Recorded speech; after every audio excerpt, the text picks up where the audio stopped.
C'est parti? C'est parti.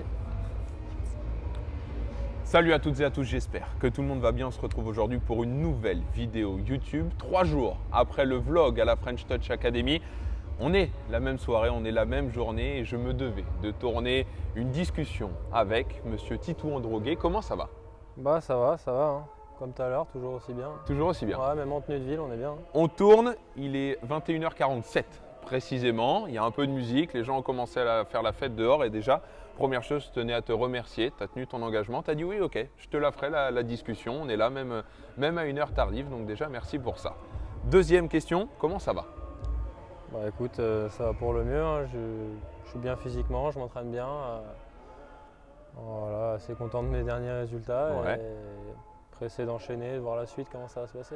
On va en parler de cet été qui était relativement dingue pour toi.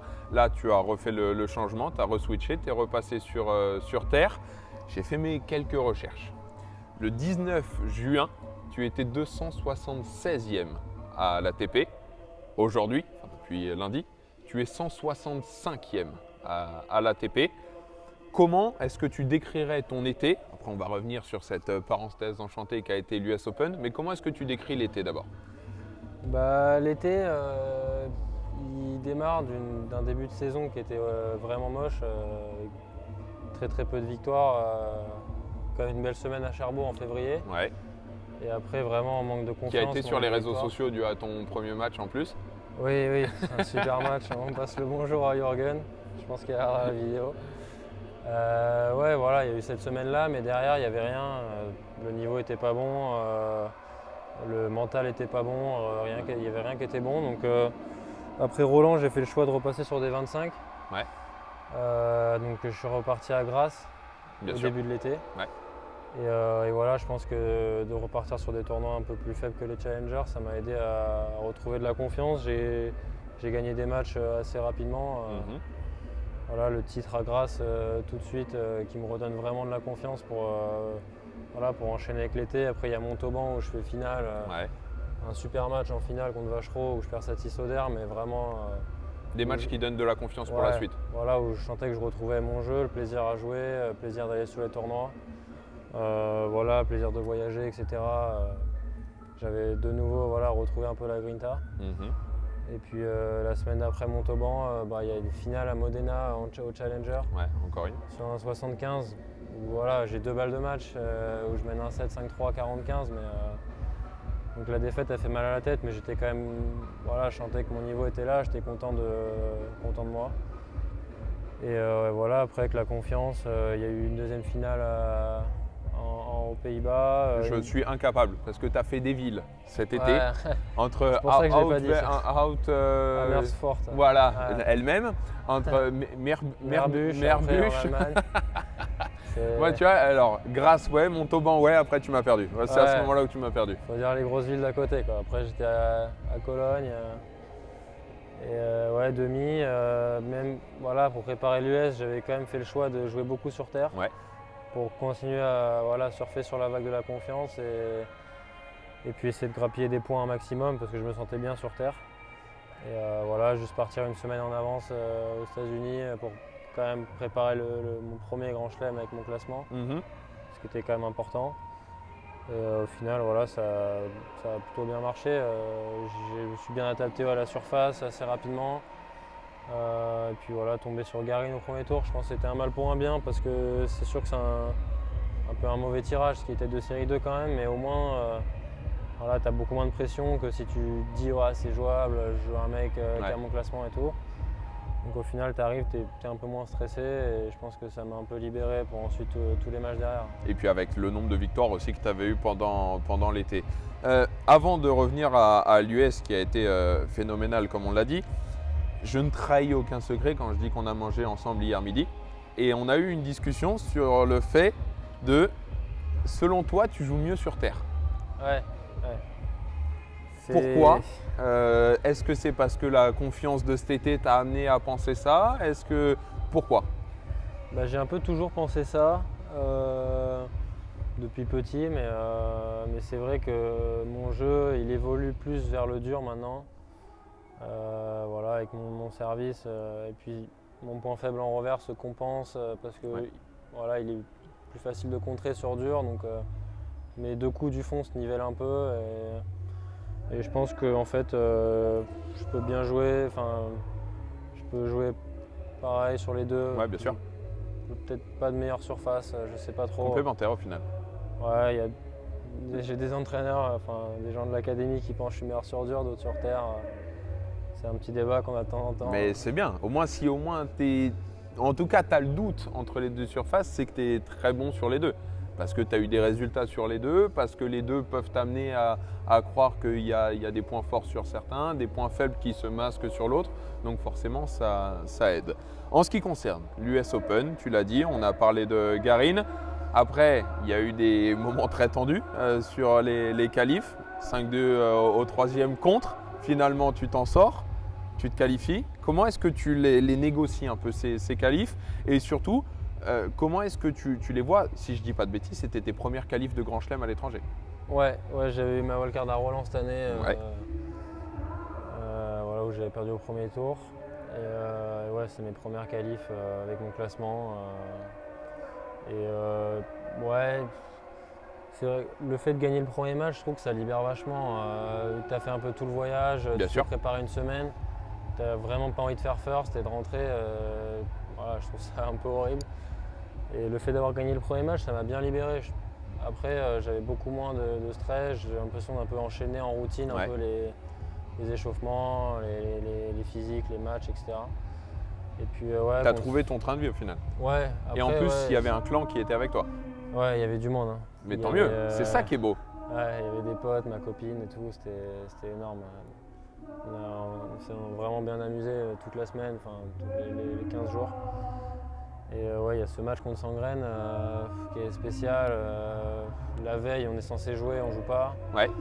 On revient le lendemain, on sait qu'on va jouer un quart d'heure. Donc moi, j'arrive pas à mettre dedans parce que je me dis il va pleuvoir dans 10 minutes. J'étais un peu énervé qu'on ait été lancé.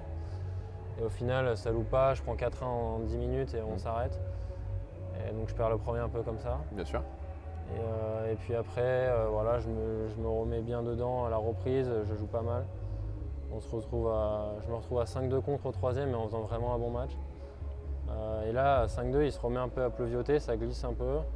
Moi, je veux arrêter en plus pour casser un peu le rythme. Et tout, J'ai cru qu'il allait me dire oh non, mais du coup, ça commence et du coup, je retrouve mes aptitudes sur terre. Je suis content, je glisse. J'aurais des glissades. Non, mais ça glisse un peu. Moi, je veux arrêter pour un peu. Voilà, pour que le mec il ait un peu à penser qu'il va ça pour le match pendant quelques temps. Mais en fait, on n'arrête pas, on joue, ça glisse un peu. Et je remonte à 5-5 et là, ça s'arrête à 5-5 au troisième. On arrête 1h30.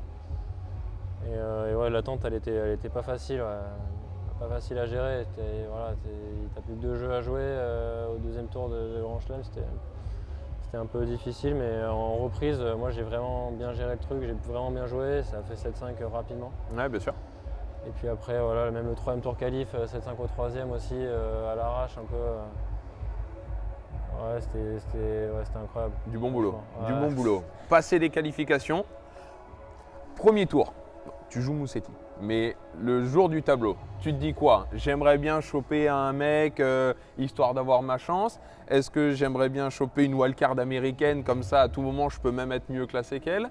Ou est-ce que tu dis vas-y j'ai envie de taper dans le gros, à la limite presque le Alcaraz, le Novak, histoire d'aller jouer sur le plus grand cours du monde? Ouais, il y a 2 écoles un peu là-dessus. C'est pour ça.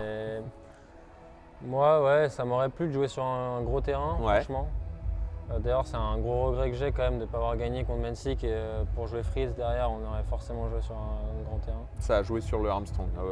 Et ouais, sur l'Armstrong, ouais, bah voilà, c'est vraiment un regret que j'ai. J'espère vraiment voilà, avoir ma chance plus tard pour jouer sur un grand terrain. Ça va se reproduire. Parce qu'en vrai, c'est un peu voilà, le rêve de ta carrière. Bien sûr. C'est clair que voilà, gagner des challengers et tout ça, c'est cool, mais jouer sur les plus grands terrains du monde, c'est vraiment pour ça que tu joues. Et ouais, un petit regret là-dessus. Je sais pas trop, je me souviens plus s'il y avait des qualifiés qui jouaient des gros noms, je me souviens plus trop. Oui, forcément, mais alors lesquels, je sais plus. Je crois que Stricker a joué Tsitsipas à mon avis. Oui, ouais, bien sûr. C'était au premier tour ça? Peut-être au deuxième. Peut-être au deuxième. Je crois que ça devait être même le même jour que toi, je crois. Ouais, c'est possible. Ouais. Ben ouais, après, voilà, et puis tu as des mecs un peu plus jouables que d'autres. Il y a des classements protégés, je crois qu'ils jouaient des qualifiés. J'avais regardé un peu, mais d'avoir tiré Musetti, j'étais content dans un sens où c'est un style de jeu que j'aime bien. Je sais que je vais avoir du temps, que lui il aime bien un peu chipper en revers. Voilà, il sert super bien, mais il va y avoir des échanges. Je sais qu'il va y avoir des échanges et moi j'adore ça, trouver mon rythme et tout. Donc voilà, j'avais juste peur un peu de ne pas tenir physiquement sur mon premier match en 3-7 gagnants. Ouais, déjà les 2-7 gagnants, je trouvais ça dur, tu vois.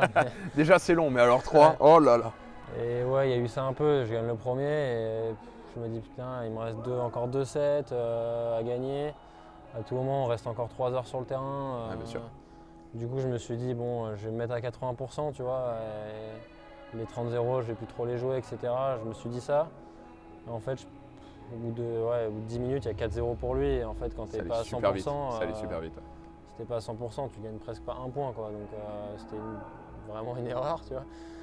Mais t'as appris. Mais j'ai appris, ouais, voilà, j'ai appris. Et derrière le troisième, je suis reparti pied au plancher. Bon, je le perds 7-6, mais bon, ça fait j'ai moins de regrets que sur le deuxième. Bien sûr. Même si j'ai eu plus d'occasions de le gagner, mais j'ai beaucoup moins de regrets parce que j'ai joué à fond. Et puis voilà, après, je sors un peu du terrain, parce que je prends un gros coup quand même. Je crois que je perds 7-5 le tie-break. Ah oui. Et ça se joue à rien, tu dois être devant à 4-3 ou quelque chose comme ça. C'était kiff. Et du coup, je sors un peu. Et vraiment, dans les vestiaires, je me dis, kiff, le terrain il était rempli. Il y avait, bien sûr, il y avait plein de monde. Franchement, il y avait une belle ambiance et tout. Je me suis dit, vas-y, kiffe. Voilà, te prends pas la tête, te frustre pas parce que tu as perdu le troisième 7-6 et voilà, tu as l'impression de ne pas avoir de chance sur des trucs. Et au final, je suis mené d'un break au quatrième. Et voilà. Et puis après le cinquième, j'ai eu l'impression qu'il a eu une baisse physique lui quand même. Ouais. Et moi, il y a les crampes qui viennent de stress à 5-1 où je savais pas trop comment gérer, tu vois. Bien sûr. Parce qu'à 5-1, ça a eu de servir et je vois que je crampe. Et tu crampes où? Les doigts? Non, les deux jambes. Ouais. Et je veux pas qu'il voit parce que lui, il était un peu en train de laisser filer. Donc, du coup, je me dis, il faut que je perde les points pour servir après, mais sans qu'il voit. Donc, c'était bizarre, tu vois. Ouais, bien sûr. Au final, je vais retrouver des balles de match dans ce jeu, donc je me dis, il faut que je la joue à fond si c'est une balle de match. Et s'il voit que je crampe et que je peux pas courir, bref. Il va se remettre dedans. Et du coup, je finis par le perdre. C'est fou le nombre de choses qu'on se dit sur un terrain, ça en est hallucinant. C'était dur, là. C'était un moment, en plus c'était stressant, tu Bien vois. sûr. Et le jeu à 5-2, je sais pas si tu vois, il joue comme s'il balançait, mais il met que des lucarnes jusqu'à 15-40. Ouais. Et là, s'il me débreak, tu vois, qu'il rejoue à fond, c'est pas pareil, tu vois. Ouais, bien sûr. Je m'en sors bien, franchement, je m'en sors vraiment bien sur ce jeu-là. Et je pense que c'est parce qu'il a pas vu, tu vois, que je crampais. Il a continué à jouer un peu tranquille. Et voilà, le dernier, je me dis, je sers au corps. Ça fait un ace. C'était incroyable. Du bon boulot. Après cette victoire, on va passer à Mensik, mais après cette victoire, est-ce que tu sens que tu passes un cap? Est-ce que tu sens que les gens te regardent autrement? Est-ce que tu sens que, je sais pas, côté fédération, on vient te caresser un peu? Comment est-ce que tu ressens cette après-victoire? L'après-victoire, honnêtement, moi j'ai vraiment un souvenir, tu vois, c'est d'être au resto le soir et j'étais vraiment en train de planer, tu vois, au resto et tout, mais mon téléphone, je l'ai coupé. Ouais, t'as bien fait. Je répondais à mes parents et tout, mais il y avait beaucoup de messages, beaucoup de trucs. Surtout dans le sens où en plus tu avais tes proches vers toi. Ouais, donc j'ai profité vraiment sans trop me poser de questions. Alors après, évidemment, dans le stade et tout, il y a les gens qui te félicitent, la fédération et tout ça.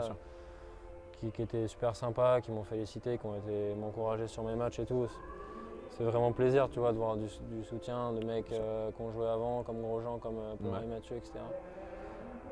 Voilà, je les voyais, c'était cool, franchement, c'était sympa. Mais bon, c'est un peu spécial parce que tu as envie de profiter, parce que c'est un des moments de ta vie. Mais tu dois rester focus. Mais dans 2 jours, tu as un autre match qui est encore plus important que celui d'avant. Et ouais, du coup, tu profites un peu, mais en même temps, tu es toujours dans ton tournoi, donc tu peux pas prendre un burger le soir, tu vois. C'est ça. Tu prends des... On voit que ça aurait été l'envie. Hein. Ouais, on voit que le burger est... Aux US, tu as envie de prendre un bon burger, tu vois, et au final, tu te prends une Pokéball et... Voilà, bon, tu profites un peu différemment, mais tu restes dans ton tournoi. voilà. Et puis le jour d'après, ouais, c'est bizarre un peu, je trouve. Le jour Bien d'après, sûr. tu t'entraînes en fait pour le lendemain, mais tu es complètement en train de penser qu'à la veille, au match et tout. Ouais, bien sûr. Enfin, ouais, t'as même pas l'impression, tu tapes, tu sais même pas pourquoi. Enfin, tu vois, c'est un peu bizarre. Tu es là, tu te dis, ok, j'ai fait un truc de dingue. Et ouais, après le lendemain, contre Tu Mexique. arrives sur Mencic. Je sais plus si selon les bookmakers, après toi, je sais pas si tu t'intéresses à ça, mais je sais même plus si tu es favori ou non. Tu es mieux classé, Ouais. ça c'est sûr. Tu as un peu plus d'expérience de par l'âge. Comment est-ce que tu arrives dans ce match? Comment tu te dis, je suis favori? Tu te dis, en même temps, je découvre tout là depuis une semaine, je Ouais. suis là, je plane, donc je suis pas favori du tout. Comment tu arrives au final sur Je ce me dis un match-là? peu ça, je me dis que je découvre tout, que j'ai zéro expérience en grand chelem, etc. Et je me dis que lui aussi, tu vois. Oui, voilà, son c'est ça. premier grand chelem. Enfin, c'était spécial comme match, parce qu'on s'était joué 6-7 mois avant, en 25 000, tu vois. Héraclion avec une personne en tribune, enfin, voilà, avec un vent à 200 km/h, des balles de futur, voilà, des conditions horribles. Et là, tu arrives d'un coup d'un Et- seul, deuxième tour de l'US. Et tu revois le même mec, enfin, ça fait bizarre. Enfin, on s'était joué à Cherbourg aussi dans les qualifs. Ouais. On était un partout avant le match. Et en plus, on se connaît un peu, on est un peu potes, tu vois, on s'entend bien. Donc, en fait, tu te dis que c'est une belle opportunité pour toi parce que Ouais. tu joues à 200, je sais pas combien il était, 200 pour passer au troisième tour de l'US quand même. Mais bon, c'est une énorme opportunité pour lui aussi de me jouer. Et Exactement. on le sait tous les deux, donc c'est différent des autres matchs où chaque match j'étais pas favori. Donc chaque match j'arrivais en outsider et c'était plus facile à gérer. Là on arrive tous les deux un peu en. Enfin voilà, c'est Ouais. tous les deux, Ouais, bien sûr. on a l'occasion. Tu vas découvrir le moment, mais en même temps, il faut pas tant en profiter que ça parce que tu as du. Ouais, et d'un autre côté, tu as l'impression d'avoir une opportunité de dingue, mais il vient de battre barrière, il joue l'acier Bien aussi, sûr. tu vois. Donc c'était un peu bizarre à gérer. Alors, rarement tu tires un deuxième tour de Grand Chelem dans un Kinder Surprise. Enfin, c'est très très rare. Ouais. Les mecs, si tu veux, t'arrives là parce que tu commences à Ouais. jouer un peu grave, quoi. Oui, non mais c'est clair, mais ouais, c'était un peu spécial parce que des mecs à 200, t'en joues toute l'année sur le Mhm. Tchal et là tu te dis que tu joues au deuxième tour de l'US. Mais ouais, le match, je le démarre vraiment bien, tu vois. Ouais. Je fais 6-3, je me dis que j'ai vraiment l'impression d'être au-dessus et limite je vois pas les solutions qu'il a pour me battre. Pour changer de match. Et je me sens vraiment confiant et puis d'un coup il s'est mis à jouer plus lentement, à un peu plus me poncer, tu vois. Alors que c'est pas trop son jeu et moi un peu nerveusement, un peu pris par l'enjeu et tout, j'ai un peu lâché dans mon attitude, tu vois. J'étais Mhm. à fond dedans mais j'ai commencé à parler, un peu être dérangé par des petits Ouais. trucs, tu sais. Au tennis, t'as tellement de trucs qui peuvent t'énerver, une lumière qui s'allume, Bah, de toute façon, tout t'énerve. un écran qui fait comme ça, et t'as toujours une excuse et quand t'es un peu nerveux et tout, bah voilà, là, ce match-là, j'avais l'impression que le moindre truc me rendait fou. Ouais. Et voilà, je pense que ça a joué, lui il est resté dedans, il a vraiment fait un super match. Est-ce que ça ternit, comme tu l'as dit, ton US ou non? C'est comme ça. Tu as déjà fait 4 victoires. Tu fais le deuxième tour en Grand Chelem. Alors c'est beau, c'était un peu inespéré. Parce que quand tu arrives à l'US, tu ne te dis pas que tu vas faire deuxième tour Grand Chelem. Est-ce que ça ternit un chouille ton US ou non? C'était déjà trop beau. Bah ça met un petit goût amer quand même, tu vois. Ok. Ça met un petit goût amer de ne pas finir sur vraiment un beau match. Tu vois par exemple Gaston à Roland qui finit Ouais. sur 6-4, 5e Bien sûr, avec Team, bien sûr. voilà, c'est monstrueux. Ouais.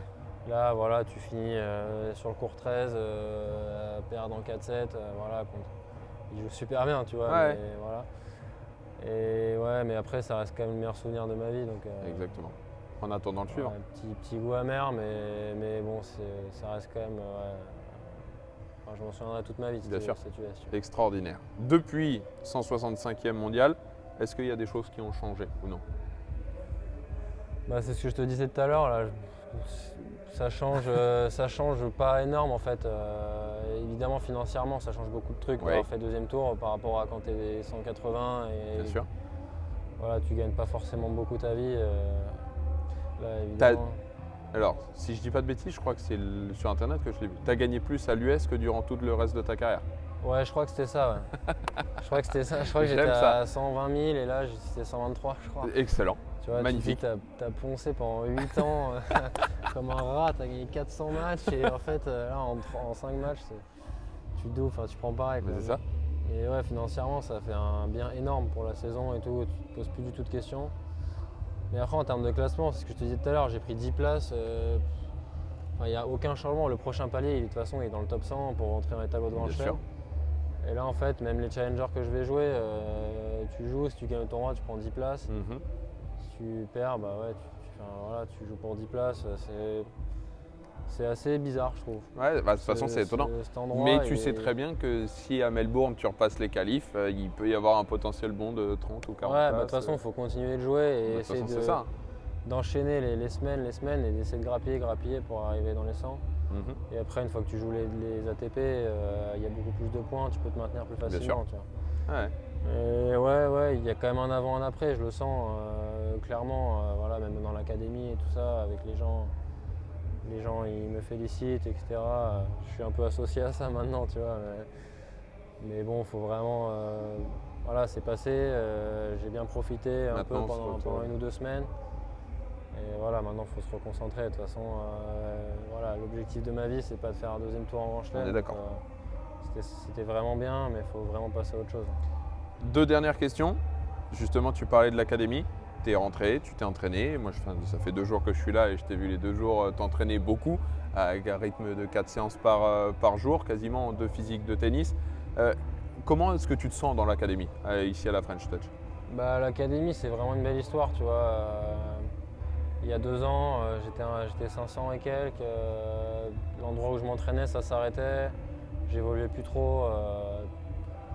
Tu te poses un peu des questions. Bien sûr. Tu te dis, t'es 500, t'arrives pas. Les mecs en haut, ils jouent vraiment mieux que toi.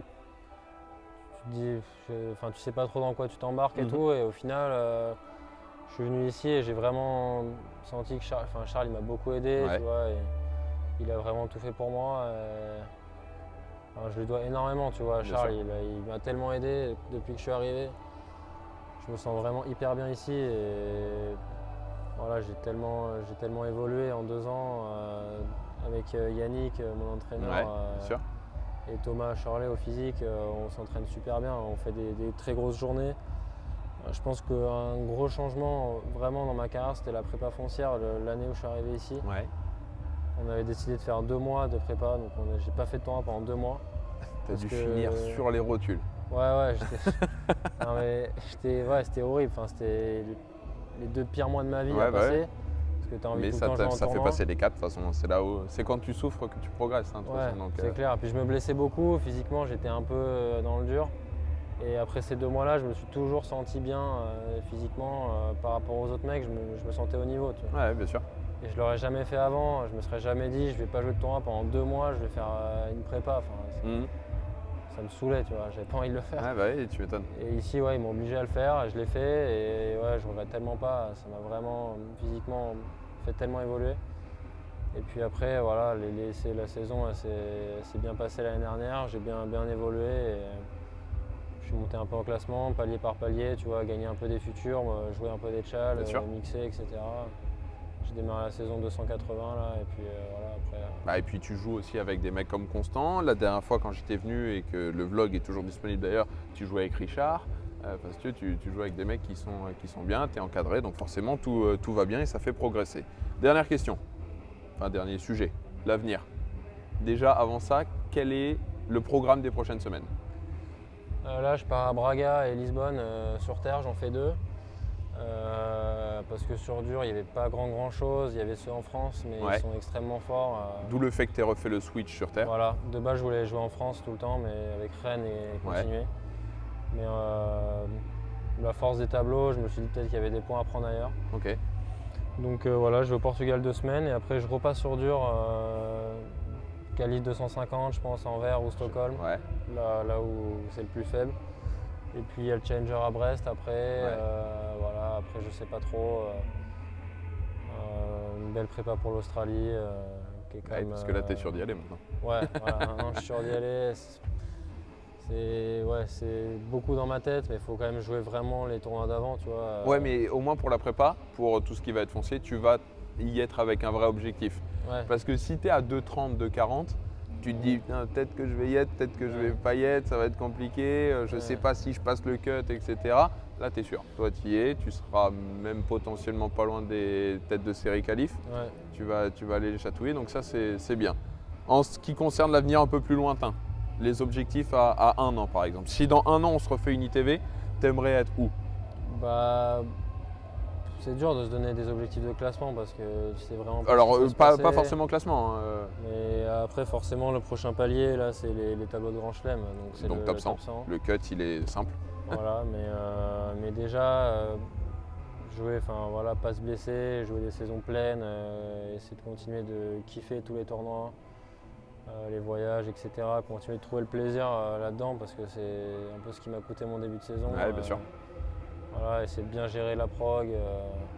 C'est plus des objectifs comme ça que je Ouais, me bien fixe. sûr. Qui vont où tu es sûr que tu joueras bien si tu les respectes. Voilà, je me mets des objectifs que je sais que je peux faire. Exactement. Et puis on verra après ce qui se passe. Je ne maîtrise pas mes résultats, et le classement et tout ça, je ne maîtrise pas. Donc on verra. Écoute, c'est tout ce que je te souhaite. De monter le plus haut, d'aller chercher les titres, etc. Et puis d'aller franchement kiffer et surtout de nous refaire ce que tu as fait à New York. Ok ? Ouais. Merci beaucoup pour, en tout cas d'avoir écouté cette discussion. Je ne sais même pas combien de temps on a fait, je crois qu'on a débordé un peu. Je t'avais demandé 12 minutes, mais ça a été en tout cas un plaisir de t'écouter. Je ne sais pas du tout ce que ça rend, parce que je n'ai pas de cadreur avec moi, je ne sais pas ce que ça rend, mais il y a eu un peu de musique forcément. Il y en a qui font la fête, Anis est au DJ et depuis tout à l'heure je l'entends, il envoie la French, la French, la French. Ouais. Bref, en espérant que tout ça a été audible, Tristan normalement va le rendre, c'est une certitude. N'oubliez pas de vous abonner, n'oubliez pas de liker la vidéo, d'aller suivre sur Insta, d'aller suivre Titouan sur Insta. Tu mets des choses. Oui, en plus j'ai vu le truc ce matin, il était fou. Le petit recap de ton été. Ouais, bien sûr. Ma soeur qui l'a fait. Eh ben très très beau. Très solide. Très très beau. Très solide. Franchement, grand respect. Je me suis amusé, le petit avion, la petite Kia beau. à chaque fois. Ouais, la petite Kia et tout, elle a vraiment bien fait. Très bien. Bref, un grand merci. On se retrouve semaine prochaine pour une nouvelle vidéo. Prenez soin de vous. Je vous embrasse et comme d'habitude, ciao. Bye.